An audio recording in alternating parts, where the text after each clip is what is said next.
Good morning all, this is Ashwini Singh और आज हम डिस्कस करते हैं एक सिंपल टॉपिक। लास्ट टाइम हमने डिस्कस किया था टाइम एंड वर्क। आज हम करेंगे time, speed and distance. Time, speed and distance. तो अभी तक हम पढ़ते आए हैं, सिंपल सा एक फॉर्मूला होता है हमारे पास, that we have to use. Formula is distance is equal to speed in time.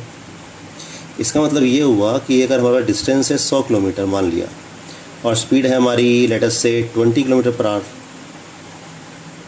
तो हमें टाइम कितना लगेगा? 5 घंटे कहीं भी पहुंचने में, राइट। और अगर हम स्पीड को कर देते हैं कम, स्पीड हमने कर दी 5 किलोमीटर पर आवर, तो जो हमें टाइम लगेगा, हमें टाइम बढ़ जाएगा। टाइम कितना लगेगा? 20 घंटे। तो हम देख रहे हैं जितने टाइम से हमारा स्पीड कम हो रही है उतने टाइम से हमारा टाइम बढ़ रहा है, ठीक है। तो स्पीड और टाइम जो होता है ये इन्वर्सली प्रोपोर्शनल होते हैं, ये हमें ध्यान रखना है अगर डिस्टेंस कांस्टेंट है। दूसरी चीज़, अगर हम डिस्टेंस, स्पीड और टाइम की बात कर रहे हैं तो हमें कुछ क्वेश्चंस आते हैं जिनमें कि हमें क्या करना होता है। स्पीड दे रखी है किलोमीटर पर आवर में और हमें कन्वर्ट करनी है मीटर पर सेकंड में। किसी क्वेश्चन में आ जाता है। तो हमें पता है 1 किलोमीटर में 1000 मीटर होते हैं और 1 आवर में कितने सेकेंड्स होते हैं? 3600।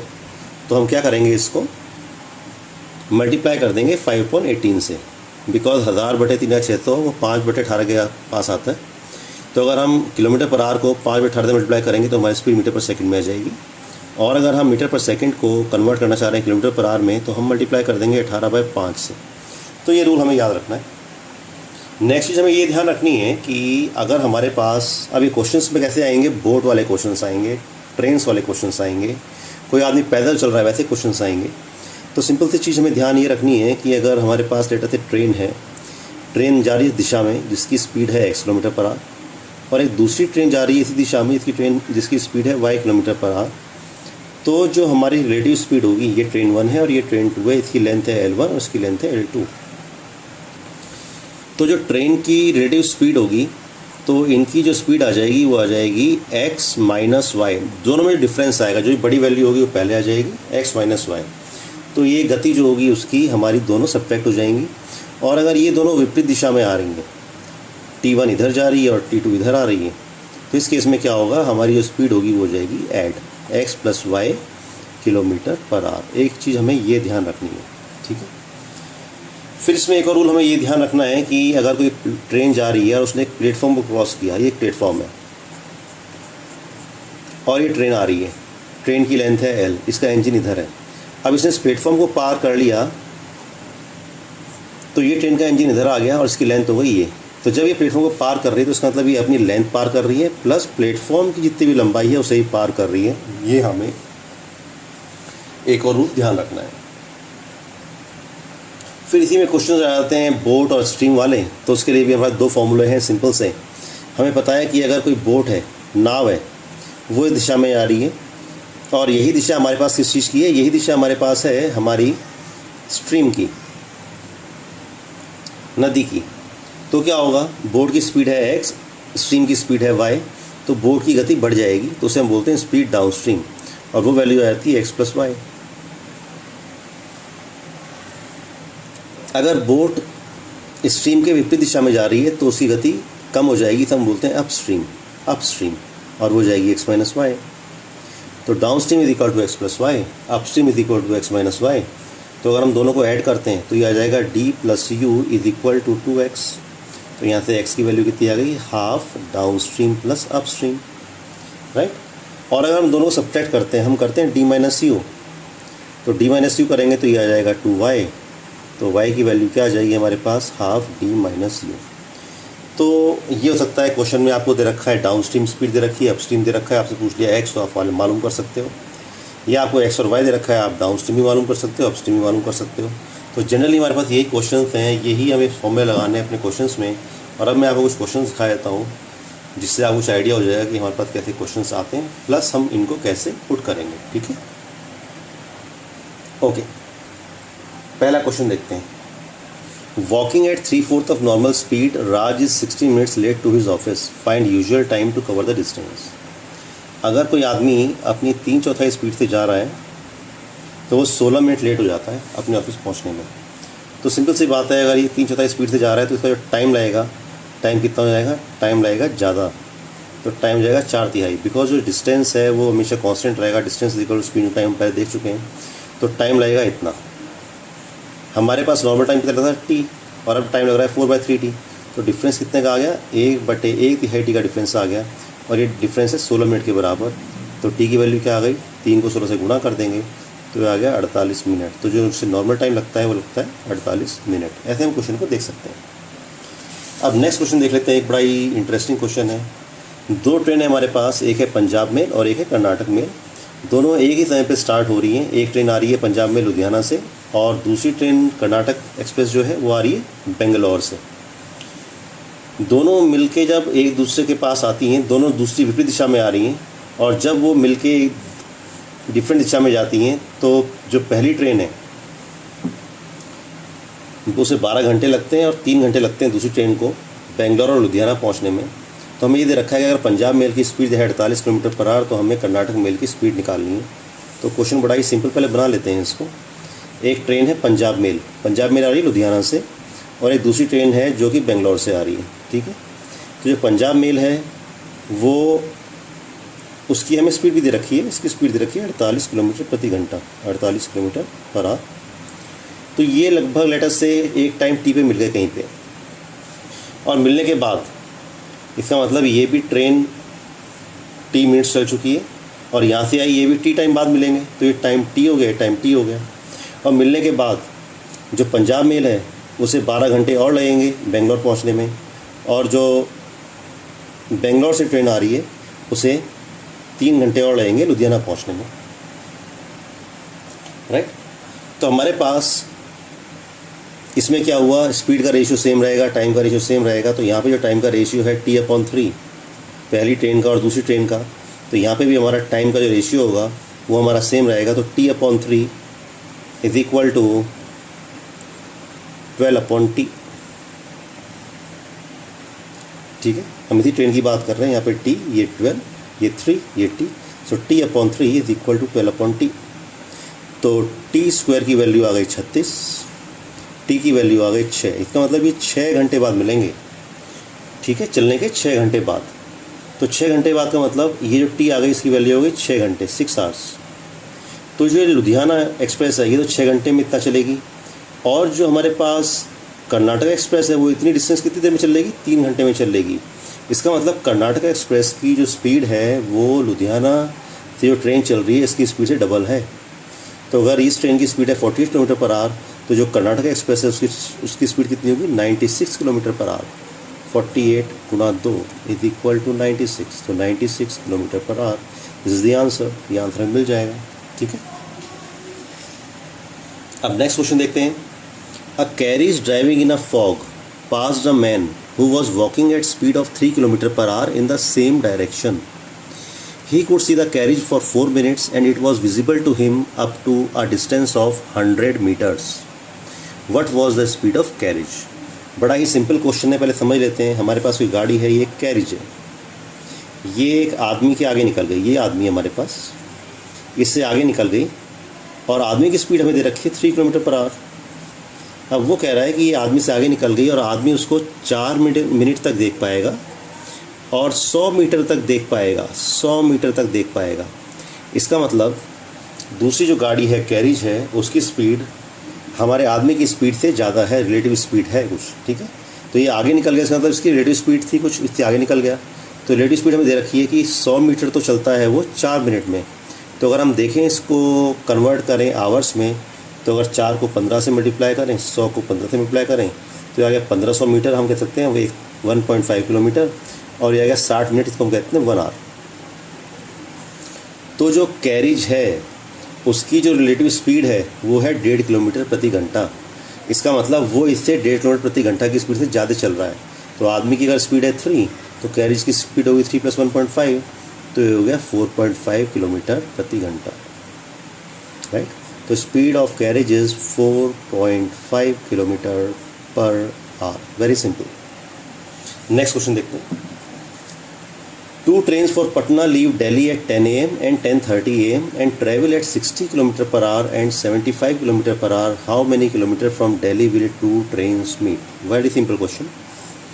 So दिल्ली से एक ट्रेन चली है 10 बजे, दूसरी ट्रेन चलेगी 10:30 बजे। जो 10 बजे चली है उसकी स्पीड है 60 किलोमीटर पर आवर, और जो इधर चली है 10:30 पे उसकी स्पीड है 75 किलोमीटर पर आवर। तो ये जो ट्रेन है, पहली ट्रेन देख लेते हैं, ये 10:30 बजे कहाँ पहुँचेगी, क्योंकि इसकी स्पीड है 60 किलोमीटर प्रति घंटा। तो आधे घंटे में कहाँ पहुँच जाएगी, 10:30 बजे कहाँ पहुँचेगी, ये पहुँच जाएगी दिल्ली से 30 किलोमीटर दूर। तो जब ये ट्रेन यहाँ पहुँच जाएगी तब हमारी पहली वाली ट्रेन जो 10:30 बजे है ये यहाँ से चलेगी। ओके, तो सेकंड की जो स्पीड है वो पहले की स्पीड की तुलना में 15 किलोमीटर प्रति घंटा ज़्यादा है, 15 किलोमीटर पर आवर। तो अगर इस ट्रेन को 30 किलोमीटर कवर करना है तो इसको 2 घंटे चलना पड़ेगा, क्योंकि 2 घंटे में आएगा 15 गुणा 2, 30 किलोमीटर। ओके, पर जो ये ट्रेन चल रही है सेकंड वाली ट्रेन, इसकी स्पीड कितनी है, 75 किलोमीटर प्रति घंटा। तो 2 घंटे में कितना चलेगी, 75 गुणा 2, इसका मतलब 150 किलोमीटर चलने के बाद ये दोनों ट्रेनें मिलेंगी। तो दिल्ली से कितनी दूरी मिलेंगी, दिल्ली से 150 किलोमीटर की दूरी पे मिलेंगी। करेक्ट। नेक्स्ट क्वेश्चन देखते हैं। Without any stoppage a person travels a distance at average speed of 80 kilometre per hour, and with stoppage he covers same distance at average speed of 60 kilometre per hour. How many minutes per hour does he stop. इसका meaning यह, एक आदमी बिना रुके 80 kilometre प्रति घंटे की speed चलता है, और अगर वो बीच में कोई स्टॉप लेता है तो उसकी स्पीड रह जाती है 60 किलोमीटर प्रति घंटा। तो आप ये बताओ कि हर घंटे में कितने मिनट भी रुकेगा। करेक्ट। तो अगर वो चल रहा है 80 किलोमीटर 60 मिनट में बिना रुके, तो अगर उसे 60 किलोमीटर चलना है, क्योंकि इसकी स्पीड रखिए 60 किलोमीटर पर आवर, तो अगर 60 किलोमीटर से चलना है बिना रुके, ठीक है, तो उसे कितना टाइम लगेगा, उसे टाइम लगेगा 60 गुणा 60 अपॉन 80, 45 मिनट। तो इसका मतलब वो आदमी 45 मिनट चलेगा, और रुकेगा कितनी देर, एक घंटे में। 60 में से 45 आप माइनस कर देंगे तो वो रुकेगा 15 मिनट। तो उसका स्टॉपेज है 15 मिनट का पर आवर का। ठीक है, नेक्स्ट क्वेश्चन देखते हैं। ओके, नेक्स्ट क्वेश्चन देखते हैं। An aeroplane start 1 hour later then scheduled time from a place 1200 kilometers away from destination. Pilot increased speed by 200 kilometers to reach destination on time. Find its normal speed. तो meaning ये हुआ कि aeroplane को start होना था letter से 2 बजे, पर वो स्टार्ट हुआ 3 बजे। तो पायलट ने उसकी स्पीड इंक्रीज़ कितनी कर दी, 200 किलोमीटर प्रति घंटे से इंक्रीज़ कर दी।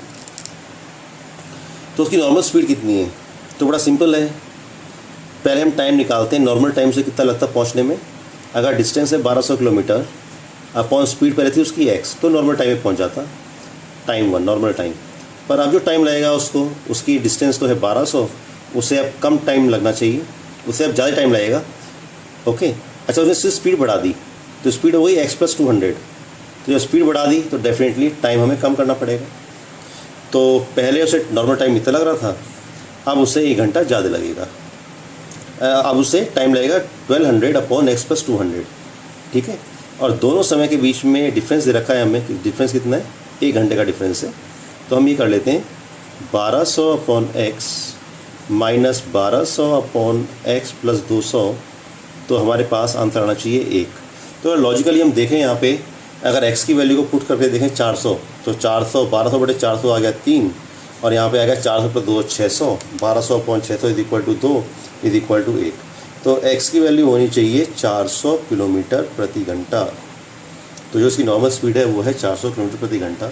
ये तो हम एक लॉजिकली सॉल्व कर सकते हैं, प्लस हमारे पास जो ऑप्शंस होंगे, ऑप्शन से हमें ऑप्शन मिल जाएगा, और इसे हम पूरा ना सॉल्व करके हम इसे ऐसे सॉल्व करें तो हम अपने टाइम को बचा पाएंगे। नेक्स्ट क्वेश्चन देख लेते हैं।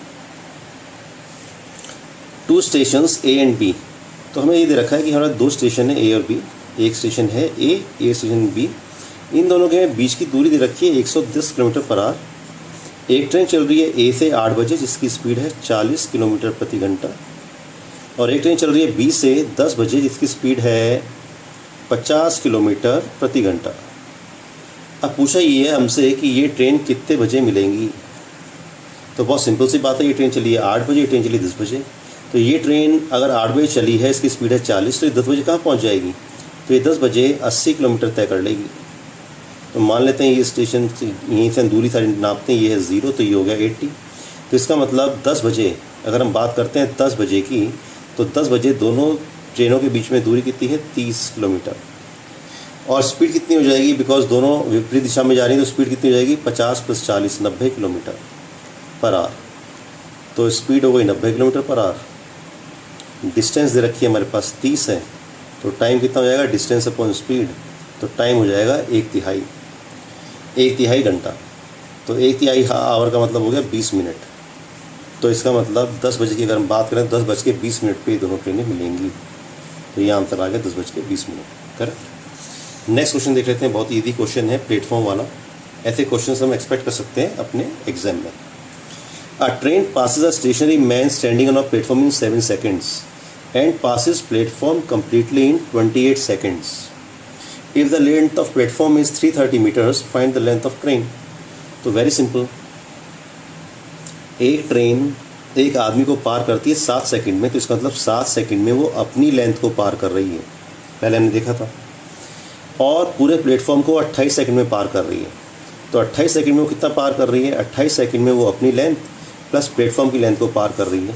अगर इसमें से हम इसको माइनस करें तो वो 21 सेकंड में 330 मीटर पार कर रही है, 330 metre.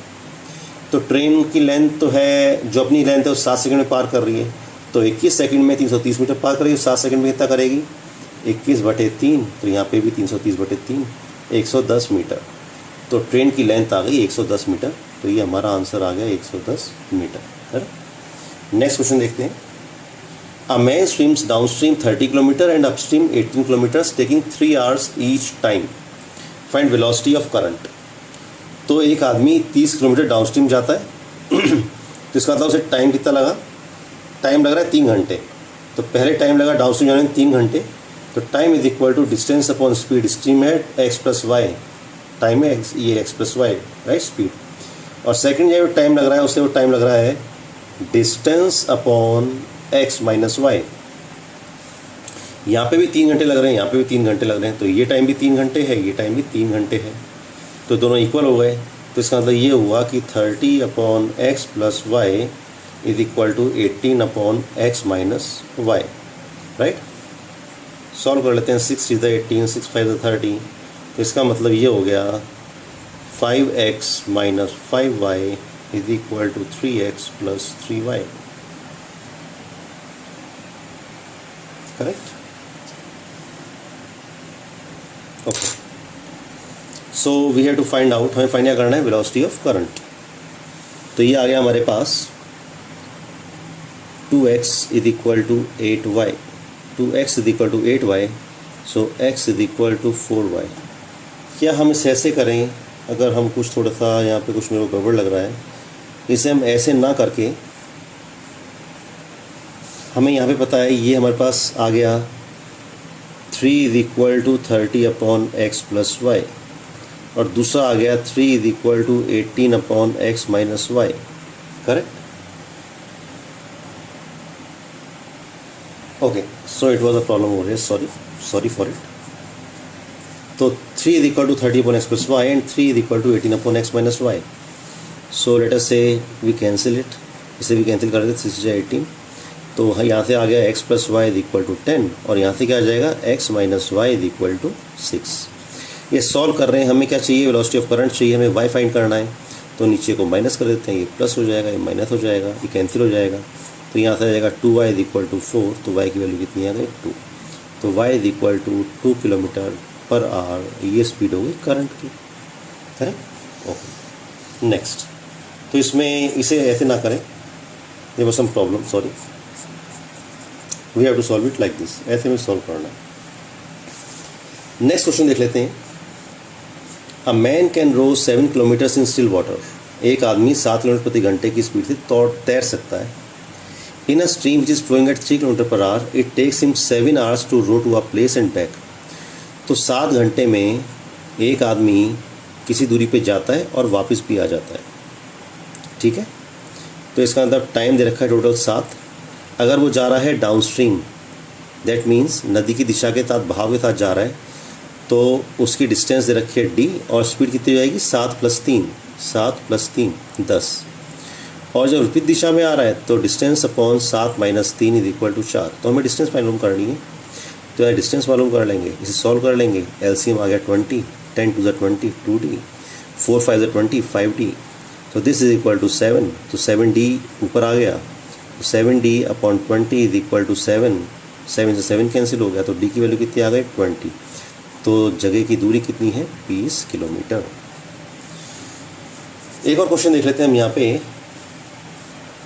A man can row 30 kilometre upstream, एक आदमी 30 किलोमीटर अपस्ट्रीम जा सकता है और 44 किलोमीटर डाउनस्ट्रीम जा सकता है, कितने घंटे में? 10 घंटे में। पहला का मतलब ये हुआ। Also he can row 40 kilometre upstream, 40 kilometre upstream जा सकता है और 55 किलोमीटर डाउनस्ट्रीम जा सकता है, कितने घंटे में? 13 घंटे में। तो हमें एक्स भी मालूम करना है, वाई भी मालूम करना है।